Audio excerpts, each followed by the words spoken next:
Hello and welcome back to Grump Battle Report. This week it's a smaller game of my Ogres versus my son's Tomb Kings, and I'm having 1,000 points while he has 1,249 points. The idea is came up last week when we were at the tournament and my son came to get me and said, "Oh, I'm losing all the time, blah blah blah." So Nick, my partner, decided to team up with him, build his list, and help him understand how to play the game and try to beat me up. So I had a good idea of what they would bring because Nick gave me the list a bit in advance. And so building my list was one issue because I didn't have much for lords and heroes versus what they were bringing.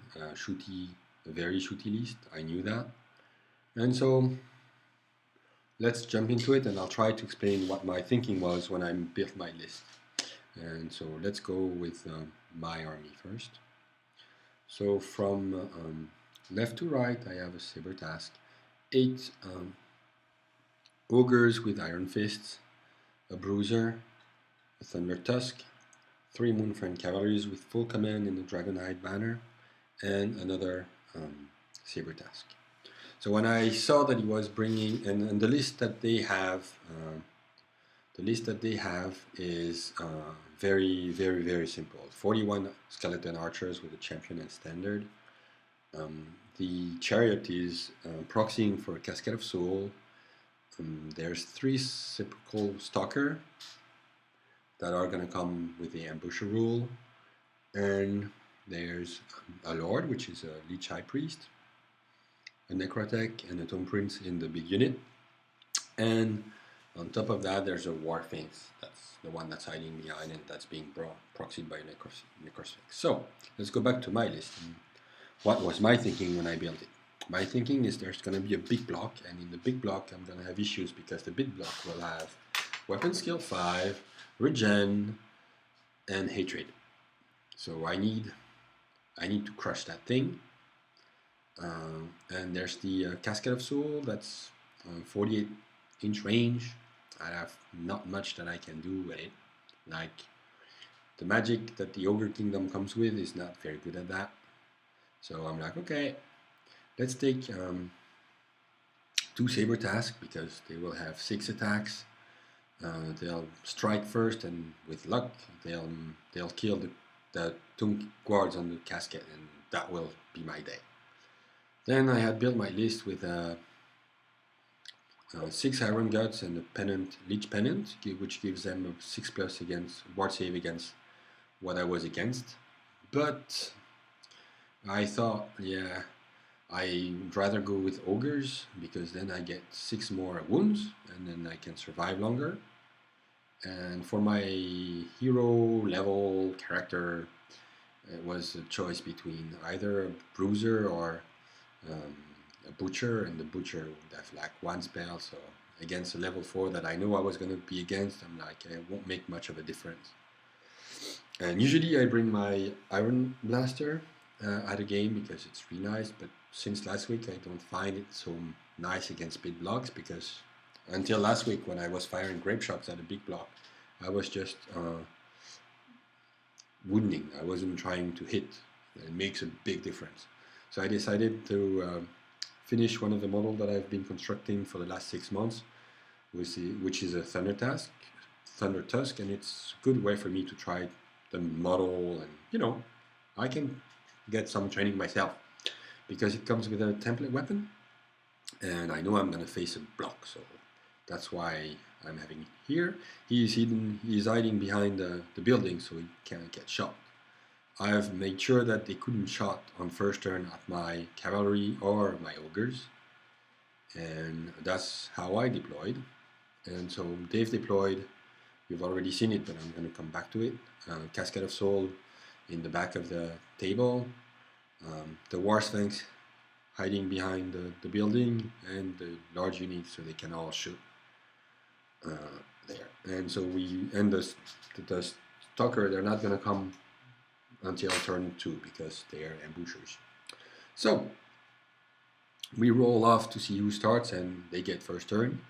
So their movement phase is really simple. They move up 4 inches and they are now in range to shoot at me.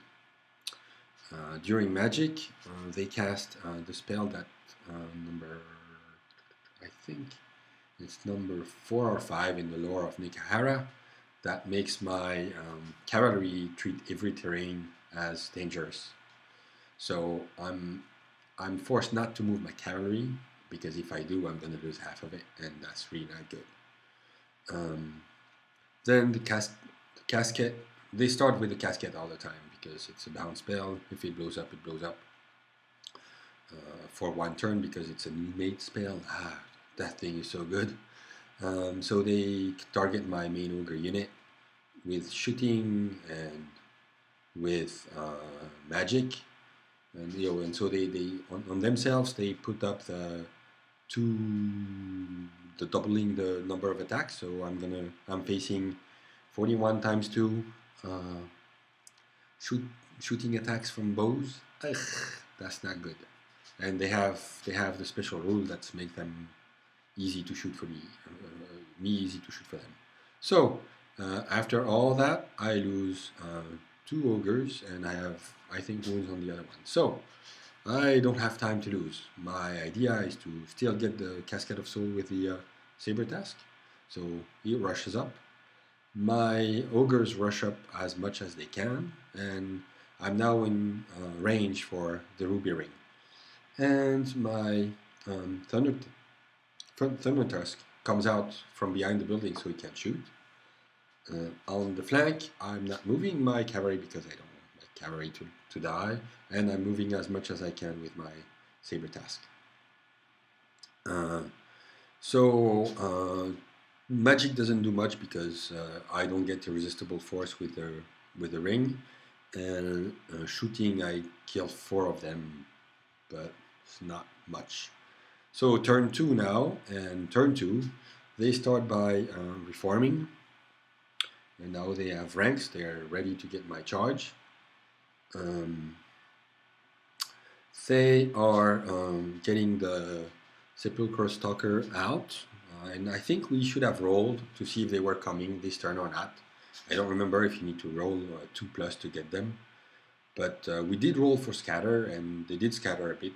Initially they were positioned just behind the kind of hallway that the fences are creating, just behind the back of my ogres. And idea is that they want to shoot the special stuff they have and then kill off my ogres with that. So, and they move up the War Sphinx just in case I make a charge, they can counter charge, which is a pretty good move from their part. And so with them at the magic phase, they target my unit of ogres, and they manage to get themselves the +5 ward save, and with that they recover all the wounds, or almost all the wounds I had inflicted the turn before. So they start shooting with this bad boy, but the first thing he does is he kills one of them. Lucky me, but that really isn't enough. So the rest of the shooting is aimed at my guys, and I end up losing 5 of them. Yeah, 5 of them, and having a wound on the last one. So here comes my turn, I think. Yep. So as you can see, I only have 2 ogres left, and I charged the ogres into the big block. I charged the Saber Task that was on the left flank into the flank of the block. We didn't know if it was front or flank, so we rolled. I didn't really care. The only thing I wanted was to try to assassinate the Lich Priest, because if I did, no more Hierophant and woohoo, crumbling, but didn't really work out.